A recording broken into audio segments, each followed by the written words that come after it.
Guys ফের আপনাদের সামনে হাজির হলাম। দুটো ভিডিও বানিয়েছিলাম আমি। দুটো ভিডিও বানিয়েছিলাম কেমন করে গাছ কাটে, কেমন করে রস বার হয়। এবার দেখাচ্ছি আপনাদের সামনে কেমন করে গুড় তৈরি হয়।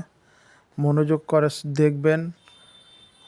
রস থেকে, গাছ থেকে রস হয়, রস থেকে গুড় কেমনভাবে তৈরি হয় আমি আপনাদের পুরো ভিডিওটা তুলে ধরছি স্টেপ বাই স্টেপ। প্রথম দিয়েছি আপনাদের গাছ কি করে কাটা হয়, খুব ভালোবাসা পেয়েছি। দ্বিতীয়টা দিয়েছি রস কিভাবে পাড়া হয়, তাতেও খুব ভালোবাসা পেয়েছি। তারপরে নেক্সট আর লাস্ট গুড় কিভাবে তৈরি হয়, গুড় কিভাবে বানানো হয় সেই প্রসেস আপনাদের দেখাচ্ছি।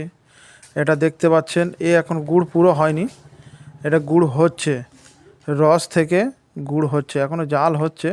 হাফ দিয়েছে, হাফ দেয়নি। আর এদিকে হাঁড়ির মধ্যে দেখা পাচ্ছে কি জানি না, অল্প দেখা যাচ্ছে, আমি দেখাচ্ছি পুরো। এদিকে গুড়টা হচ্ছে, এদিকে যে হাঁড়ির মধ্যে আছে এটা অলরেডি কমপ্লিট হয়ে গেছে। তারপরে এই প্রসেসটা দেখছেন, এটা যা দিয়ে নাড়ছে এটা হচ্ছে খেজুরের পাতা, যে গাছ দিয়ে রস বেরিয়েছে সেই গাছের পাতা, তাই দিয়ে নাড়ছে। এখন হাফ হয়েছে, এখন হয়নি, চিট আসেনি। আপনারা দেখতে পাচ্ছেন খুব সুন্দর খুশবু।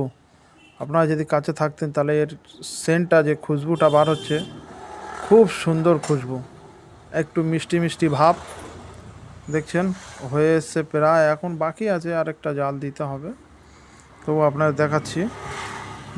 যতক্ষণ পর্যন্ত দাঁড়াবার কথা দাঁড়িয়েছিলাম, রস আনলো, গুড় ডাললো, অতক্ষণ লম্বা হয়ে যাবে ভিডিও, ওই জন্যে গুড় বানা হয়ে যেতে দেখাচ্ছি। 2-2.5 ঘন্টা জাল দিতে লাগে।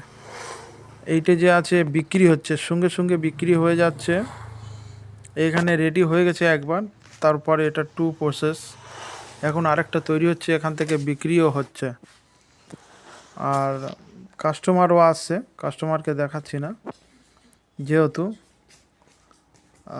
দেখুন পুরো একদম লাল টকটকে হয়েছে। যখন রস বার করে তখন সাদা ছিল, জাল দেওয়ার পরে রঙটা দেখুন খালি লাল টকটক করছে। ভেরি নাইস, একদম আচ্ছা, ভালো লাগছে, খুব সুন্দর। এখানে সিস্টেম আছে, গুড় কিনতে পাওয়া যায়। যদি আপনারা কোনোদিন সংগ্রহ করতে চান তো আপনাদের সামনে তৈয়ারি করে